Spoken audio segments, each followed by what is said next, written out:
from President Akufo-Addo as it emerges that government may already have given assurances to the IMF of imposing a raft of fresh taxes, including increasing VAT and personal income tax. The dire situation should compel the Akufo-Addo government to apologize to Ghanaians for their deception and follow the advice of national leaders.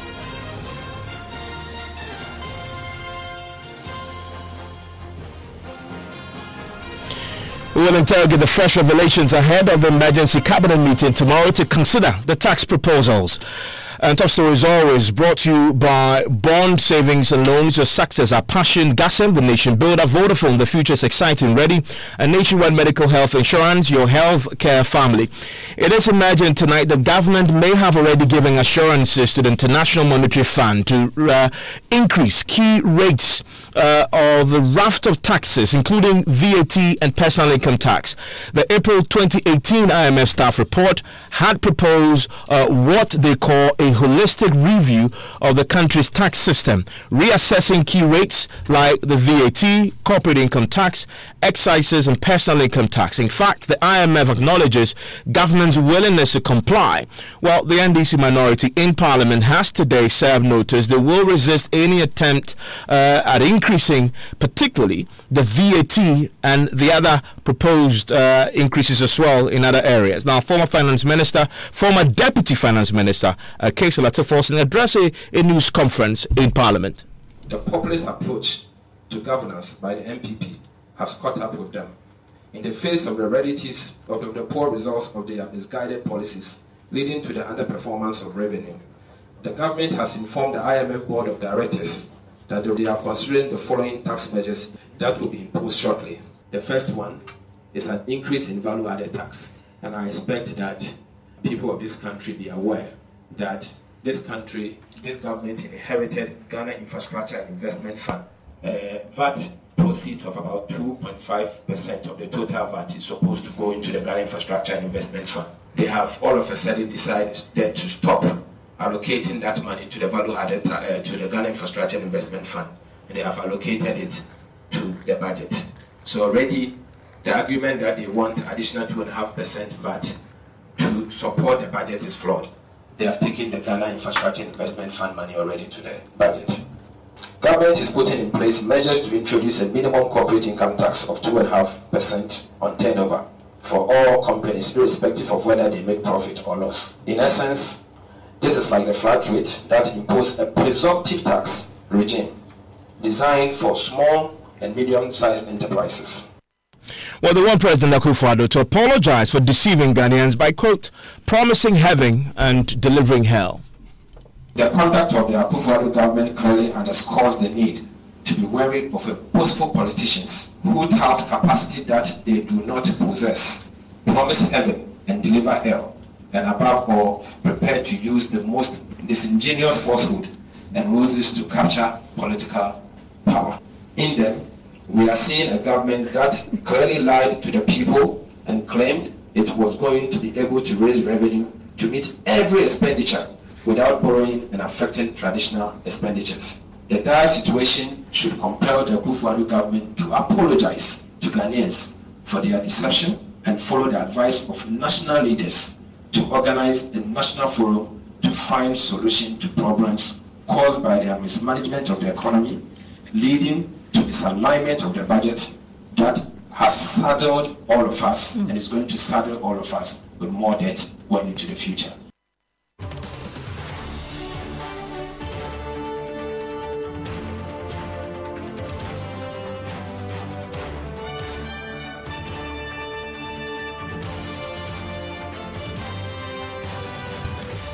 Well, joining me in the studio are the Deputy Information Minister, Kojo Oppong Nkrumah. Also joining me is Minority Member on Finance Committee, Isaac Adungo. Thank you very much, gentlemen, for the time here on Top Story. Kojo, let me start with you. Is there a proposal from the Finance Ministry or the Economic Management Team to raise taxes, particularly on the VAT? Evans, thank you. Good evening to your listeners. And let me put my answer in perspective. This is not the first time we have heard our friends from the minority throw out what they believe are going to be revenue measures as we get ready for the budget or for a review. You recall that ahead of the 2018 budget, they organized a similar exercise, and they predicted mobile money tax and many other taxes that they said were going to come in. And at the end of the day, when the minister rolled out the budget, none of what they were saying had been occasioned. I honestly don't think, from what I have seen at the table, that we should be excited and jumping up and down about what the minority is saying at this point in time. Thursday is not far from us. It will be improper for me to tell you what is in the minister's speech on Thursday, but I can assure you that we can disregard these comments from our good friends. So there's no proposal on the table? I would not tell you what's in the statement ahead of the minister's reading of the statement because it will be improper, but I can tell you that this is in line with the minority strategy over the years. And I can list for your recall and for the recall of your listeners many times when they have done this and they have been proven wrong over and over. Are they wrong on this occasion? I think that by the time the minister is done, we will be pleased with what we hear. Generally, are you proposing to increase taxes?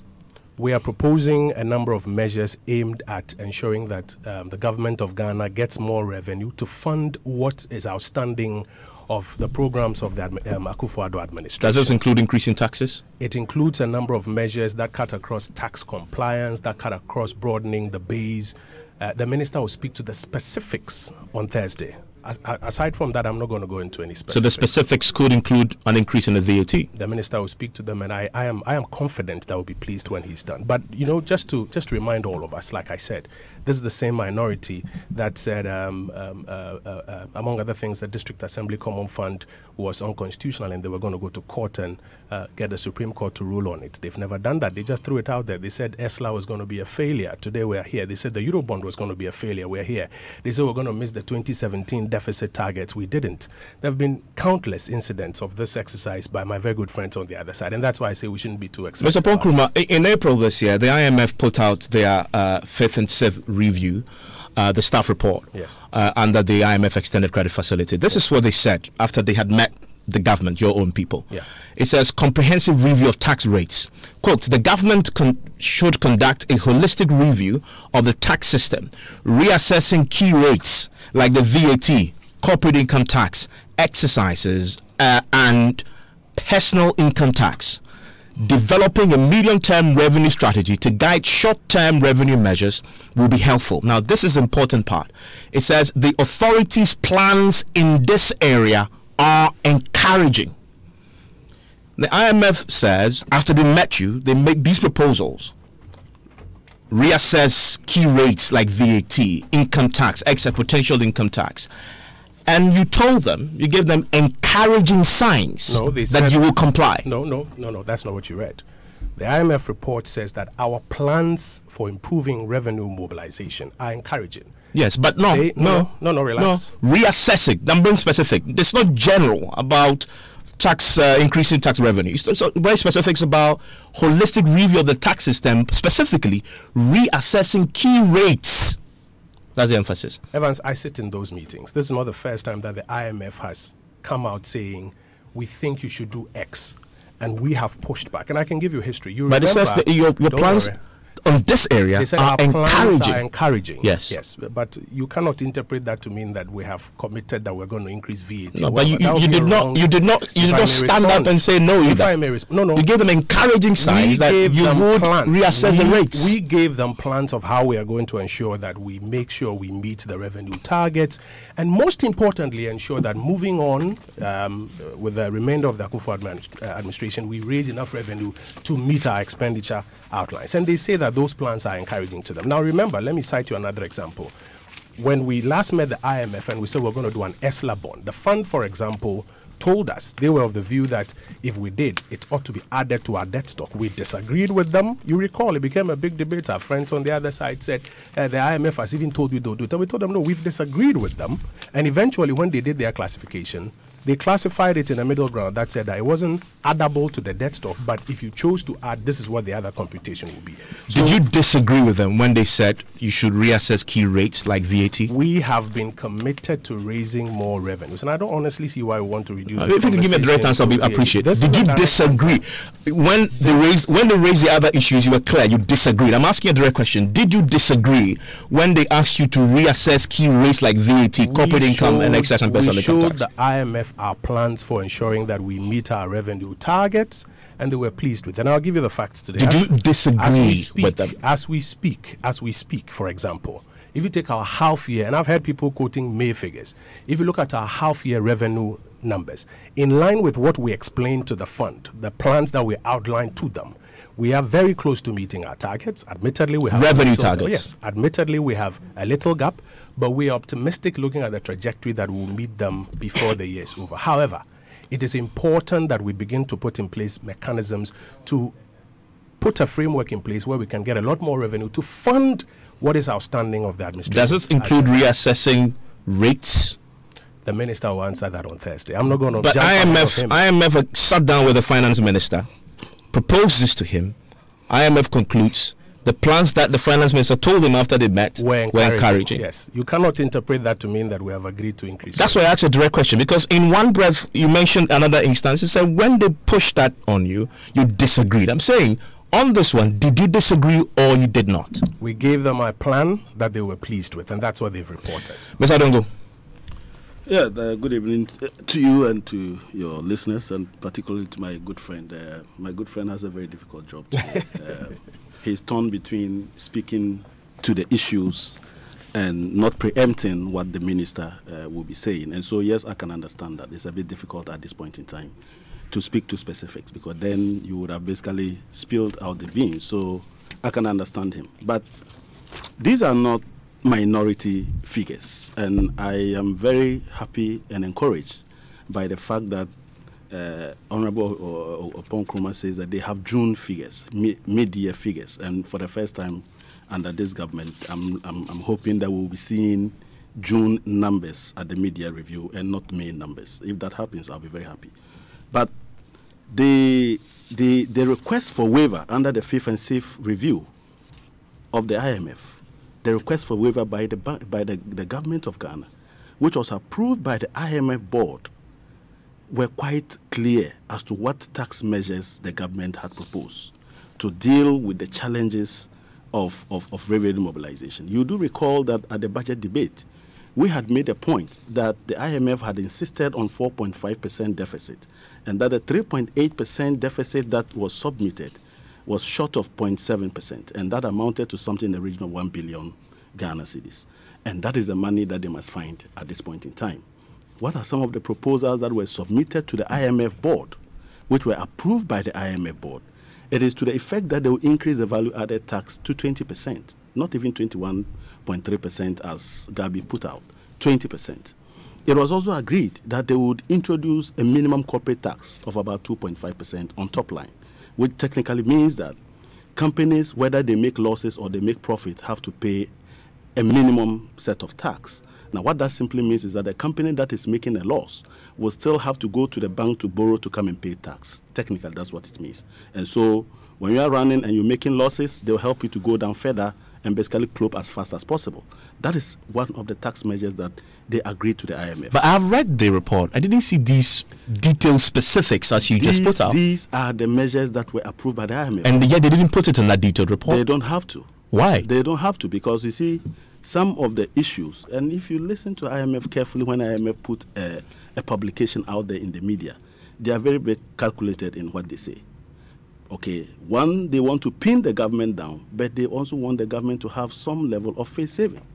So you don't expect them to nail you on most of these measures. Are you suggesting when they said that the plans that they got from the government was encouraging? They mentioned tax rates. Yeah, rates. And I'm showing you the rates. Okay. The rates are now included in what is finally submitted to the IMF board.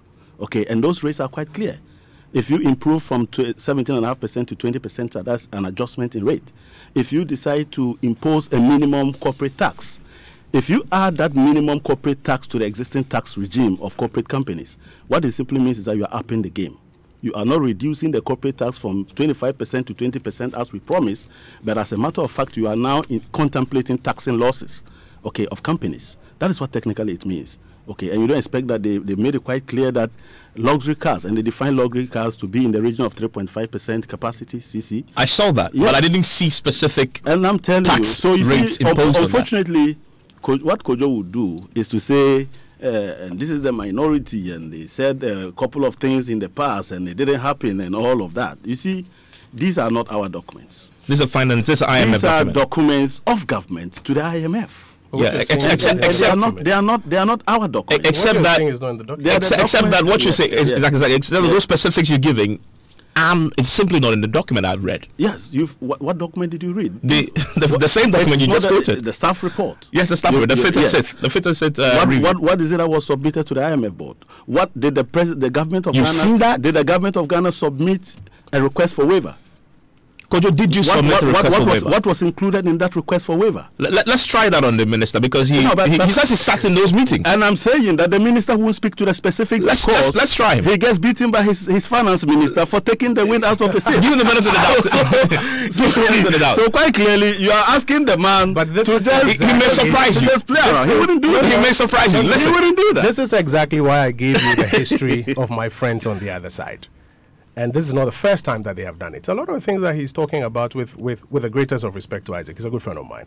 But I dare say that they are a figment of the minority's imagination. And that's why I give you a very recent example where before the 2018 budget, they listed about, I think about 8 or 9 different tax measures, which they predicted were going to take place. Because again... Except that this is different. And again, they refer to the IMF, that they had opportunity to see IMF review reports, staff reports that suggested that we had committed to some of these measures. And I'm telling you that consistently we have told the fund that when you tell us, for example, that you think that our revenue measures will miss the mark by, for example, X, we run the numbers too, and then we tell you that we either agree or disagree, or even if we agree, we think that these are the plans with which we can close the gap.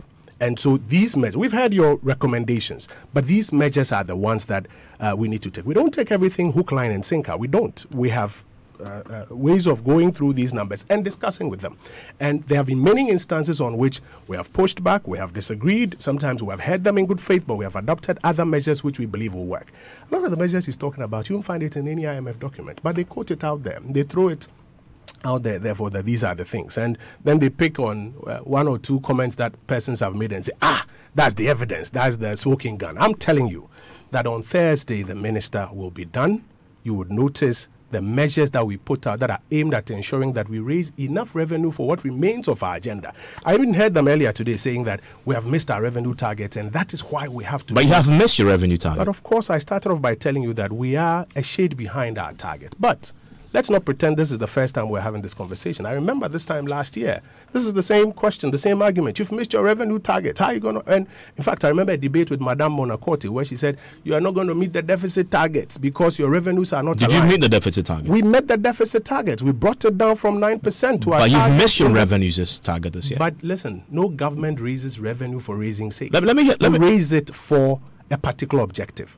And one of the things you always look out for is your fiscal anchor, which is your deficit. And consistently, we have shown that our measures are enough to meet our objectives. But moving forward, and in the year 2019-2020, the administration's agenda is an aggressive one. We will need to open the revenue tap so that we can raise more money to deliver on those. Let nobody mix that. You say, Mr. Adongo, that this is their own creation. They promise heaven, they're delivering hell, the pressure is mounting, they have to find a way to finance those lofty promises they give us. Well, it's quite clear from this conversation that he's unable to tell you whether there was a request for waiver to the IMF, which is the most important part of it all. That's all about the conversation. It is the request for waiver that contains clearly government policy programs that is agreed by government in its negotiations with the IMF and becomes the final document to which government must be committed to. So you don't have much leverage. Yes, all the issues about you want us to do this, we think this is what we want to do. In the end, you must put together an agreement with IMF on the way forward. And that cannot be, jostled around further afterwards. And so at the end of the day, you have agreed in your request for waiver to the IMF to certain policy measures. What are those policy measures? You are unable to speak to them because you are waiting for Thursday. Yes, we can wait for Thursday, but in the meantime, that policy document is a public document and must be debated. Now, the other issue about whether or not you met your revenue target. Now, I keep hearing them mention 9% as against 6%. 9% on commitment basis. You haven't indicated your commitment basis deficit. And so you cannot be comparing apples to mangoes. So when you say a deficit of 6%, that's on a cash basis. We know you are accumulating a lot of arrears. You are not paying contractors. You are not paying service providers. And these people are suffocating. As a result of that, if you add all those arrears and obligations that you are not capturing, you would notice that you on a commitment basis, that won't be the deficit. So when you want to compare the deficit on a cash basis, do so. If you want to compare on a commitment basis, you do so. You can't pick and choose commitment basis deficit to compare with cash basis deficit, and that cannot be acceptable. But I'm saying that, look, the facts are quite clear. Ministries, departments, and agencies, as we speak, are struggling for funding to survive. And that is a reality. The reality is that nothing is happening in this country. If you say that you are meeting your revenue, how come you are missing your expenditure targets? Because if you are meeting your revenue, we should expect to see the one district, one factories that you say you are going to build. This free SHS is well underway. Free SHS for 1 year was only 400 million Ghana cedis. Is it the reason we should be having restatement of the teacher trading allowance? And that is how much? That is how much? 300 million to be taken from the National Health Insurance realignment, or the 200 million to be taken from the GET fund. And so these are statutory provisions that you are basically robbing Peter to pay Paul. It's not as if you are generating any new money from anywhere. You are simply asking these agencies to forgo their own plans to spend their money in order to fund central government programs. And it is now creating problems for National Health Insurance. And we have had conversations around how do we provide more money. When you have taken 900 million from the National Health Insurance, 400 million from capping, 300 million for what do you call it, for the payment of restoration of nursing training allowances, and another 200 million for essential drugs and services at the Ministry of Health. If you put that together, that is 900 million in 1 year. That should be adequate to help fund the National Health Insurance scheme without asking people to sacrifice their income in terms of pension deductions that will go into a scheme which we are already taking monies away from. And so, quite clearly, where are the monies? If you are saying that you are getting your revenue, where is the money going? He admits that they have a deficit in the revenue that they had planned. And I'm saying that, yes, if you miss your deficit target or you miss your revenue target by a small quantum, it simply means that you got as much as you want. So we should be able to see, for instance, if you miss it by 0.1, we should be able to see about 99% of implementation of your programs. And in 2017 and up to date, what have you seen to suggest that the revenues are going into those areas? Something fundamentally wrong is happening. We are not being told the true picture. Today, the head of the NHIA confirmed to us that they had proposed 3.5% increase in the levy. And they also want additional taxes on alcohol, sugar, tobacco. These were put before the Finance Committee, the Economic Management Team, correct? Yes. Were they accepted? The final results will be outlined. Again, like I've told you, you can drill me in 5 different ways. Give them their 900 million. Give them their 900 million and they'll be fine. Can I respond? I know you're doing your job, but I won't take the wind out of the minister's sail, and I'm sure we can respect that. But listen, 2 quick things. My brother Isaac says that you cannot run away from the agreement you reach with the fund. That's true. And therefore, on Thursday, you will hear what the fund refers to when they said that our plans were acceptable to them. You will hear that agreement, or what we came to, announced by the minister. And you will compare that to their predictions and their claims of what that agreement is, as has happened in times past. He talks, for example, about the NHI and things that have been capped at 900. In spite of that, even when my brother Isaac believes that they were properly even funding, they left us a debt of about 1.2 billion at the NHI, and out of which we have, as at now, with the little resource available, paid $1 billion down. And we've been current on NHI refunds. Now, here's the point. With the little that we have had, we have done our best to manage as is now. The NHIA boss, for example, is making the argument that if you look across on the global scene, for example, you're spending an average about $250 average. That's about 1,000 cedis thereabout. 1,000 cedis equivalent thereabout on health insurance spend for beneficiaries of the program. In Ghana, people are paying average of about 24 Ghana cedis, and then you have to subvent with a levy that brings in about 1.2 billion on the total, and if you divide by the total number of people who are on it, on the average about 120 Ghana cedis per head. And he argues that that is inadequate, and therefore, if we are not going to let people pay the optimal premiums, then maybe what we should do is to push the levy up. He's made his presentation. I know that it was well interrogated. I know alternative measures were put across to him, and on Thursday the minister will answer for us. Let's talk about waste in government, because today there's a report has been released, the World Economic Freedom Index, and which highlights that the huge size of your government is part of the problem why you are struggling to meet your revenue target, because you're spending so much on that, and that then is having a knock-on effect on your ability then to roll out your policy interventions for the average Ghanaian. And just to buttress that point, the Auditor General's report that has just been released talks about nearly $1 billion Ghana cedis being squandered by MDAs. Yeah, in fact, the Finance Ministry is also mentioned $632 million. That is the problem, is it not? You need to fix that before you even think about introducing new tax and revenue measures. Waste in government is something that must at any point in time be confronted. And as many ideas or suggestions as there are out there to help reduce waste in government, I believe they are welcome. Yeah, so you're admitting there's waste in your government? No, I'm saying that generally that's the theory. The president, including the huge size of government. President Akufo-Addo has taken... With VAT being formed by taxpayers' money, and yet you want me to pay more tax. Evans, President Akufo-Addo, since he assumed the reins of power, has taken steps to ensure that his government does not come with waste. He has 110 ministers, that's true. Too big. But anybody who looks at that raw number and makes the argument that that is the problem. Nearly 1,000 people work at the presidency. Can I respond to your question?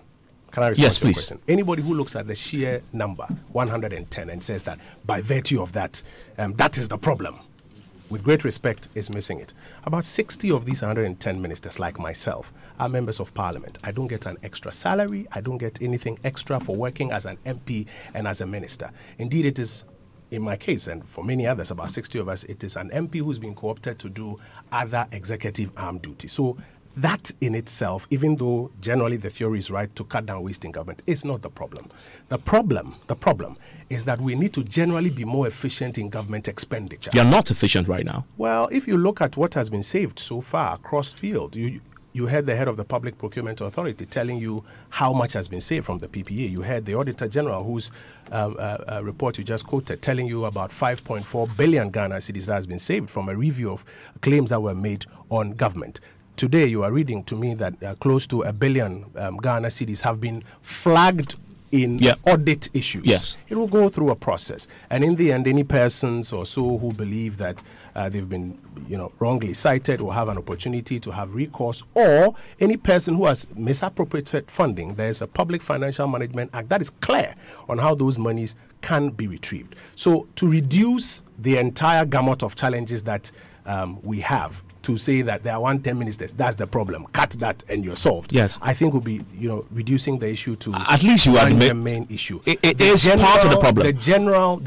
As a sign of good faith, will the government cut the size and reduce the number of people working at the presidency? Will outline the measures on Thursday. You're not going to get me to tell you anything, no matter how many times you tell me. Let me put that question then to Mr. Addo. Mr. Adongo, how much have you seen enough in terms of the president and his government itself tightening their own belts to justify any new tax measures that may be announced on Thursday? Well, before then, I just want to correct factual inaccuracy. If you go, and I want you to do this, go and read the formula approved by Parliament in respect of the National Health Insurance Levy allocations.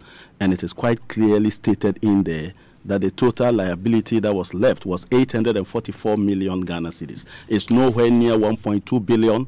And for somebody to pay 1 billion out of that money, it's nowhere near that.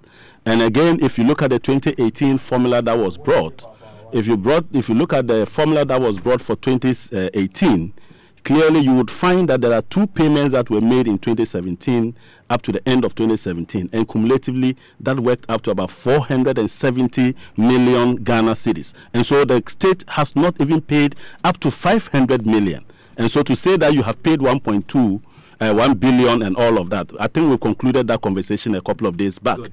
And so that is not true. But I want you to hold your horses for a second, because I'm going to come back to you right after we run our headlines for 6 p.m. because we're going to stay with this, because there's an aspect of this that just cropped up. That tonight, the overburdened Ghanaian, as reflected in Ghana's poor performance on the World Economic Freedom Index, highlighting how the huge size of the Akufo-Addo government is worsening the plight of the average Ghanaian. 55th in size of government, which is